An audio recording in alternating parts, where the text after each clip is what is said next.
জয় যিশু। প্রথম পাঠ সাধু জাকবের ধর্মপত্রের আরম্ভ।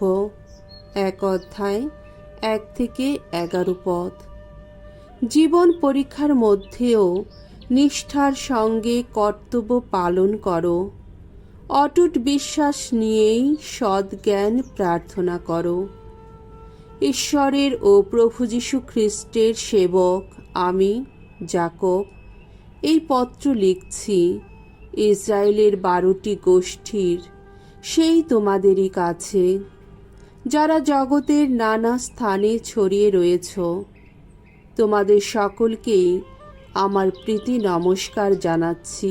ভাই, তোমাদের যখন নানা জীবন পরীক্ষার সামনে দাঁড়াতে হয়, তখন তোমরা বরং নিজেদের পরম ভাগ্যবান বলেই মনে করো।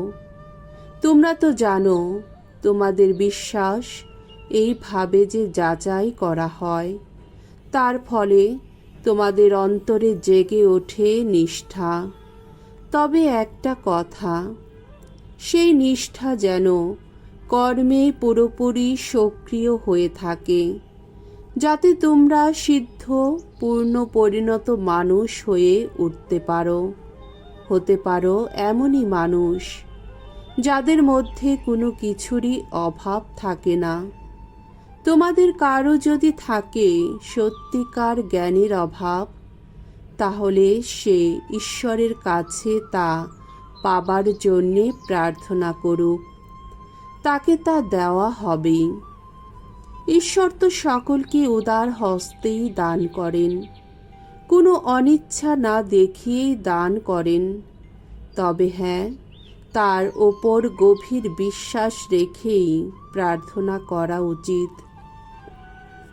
মনে যেন এতটুকু সংশয় না থাকে, কারণ যার মনে সংশয় আছে সে তো বাতাসে তাড়িত, এদিকে ওদিকে উৎক্ষিপ্ত সমুদ্র তরঙ্গেরই মতো।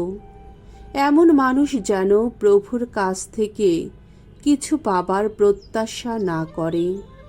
সে যে দুমনা, সব ব্যাপারেই অস্থির। আমাদের যে ধর্ম ভাই দীন অবস্থায় দিন কাটাচ্ছে, ঈশ্বর তাকে যে মর্যাদায় উন্নীত করেছেন, তা নিয়েই সে গর্ব করুক।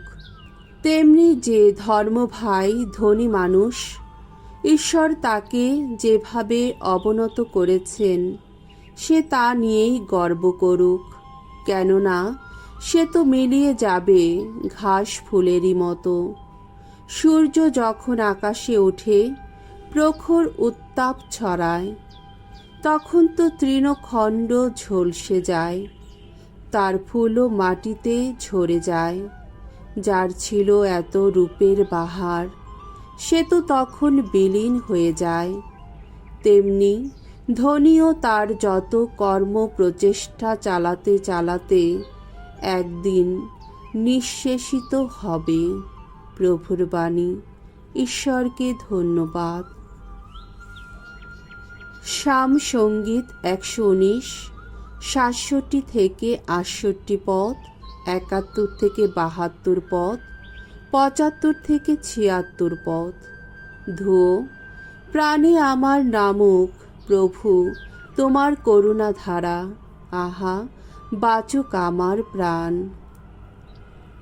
অবমানিত হওয়ার আগে কতবার গিয়েছি ভ্রান্ত পথে, এখন কিন্তু মেনে চলি আমি তোমার আদেশ বাণী। তুমি মঙ্গলময়, মঙ্গলই করো তুমি। তোমার বিধি নির্দেশের মর্ম কথা আমায় বুঝতে শেখাও। আসলে অবমাননা পেয়ে আমি তো হয়েছি উপকৃত।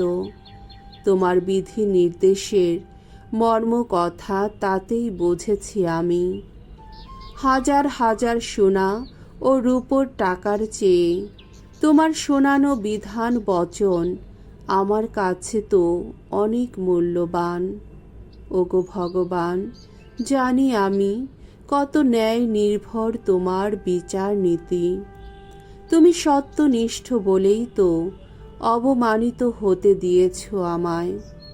এখন বরং তোমার করুণা আমার প্রাণে আশ্বাস এনে দিক। পূর্ণই হোক সেবকের কাছে তোমার প্রতিশ্রুতি। বাণী বন্দনা। জয় জয় প্রভুর জয়। আমি পথ, আমি সত্য, আমি জীবন। আমার মধ্য দিয়ে না গেলে কেহ পিতার কাছে যেতে পারে না। জয় জয় প্রভুর জয়।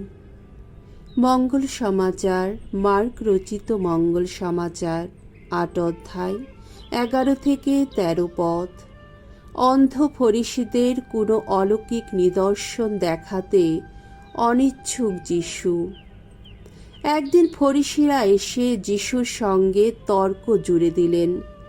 তাকে যাচাই করবার জন্যে তারা তাকে এমন কোনো অলৌকিক নিদর্শন দেখাতে বললেন যা ঘটবে আকাশে। যিশুর বুকের ভেতর থেকে একটা কাতর দীর্ঘশ্বাস বেরিয়ে এলো। তিনি বললেন, এই প্রজন্মের লোকেরা কেন যে অলৌকিক নিদর্শন দেখতে চায়, আমি আপনাদের সত্যি বলছি, এই প্রজন্মের লোকদের তেমন কোনো অলৌকিক নিদর্শন দেখানো হবে না। তখন তিনি তাদের ছেড়ে আবার নৌকোয় উঠে সাগরের ওপারে গেলেন। প্রভুর মঙ্গলময় বাণী। খ্রিস্ট প্রভু, তোমার প্রশংসা হোক।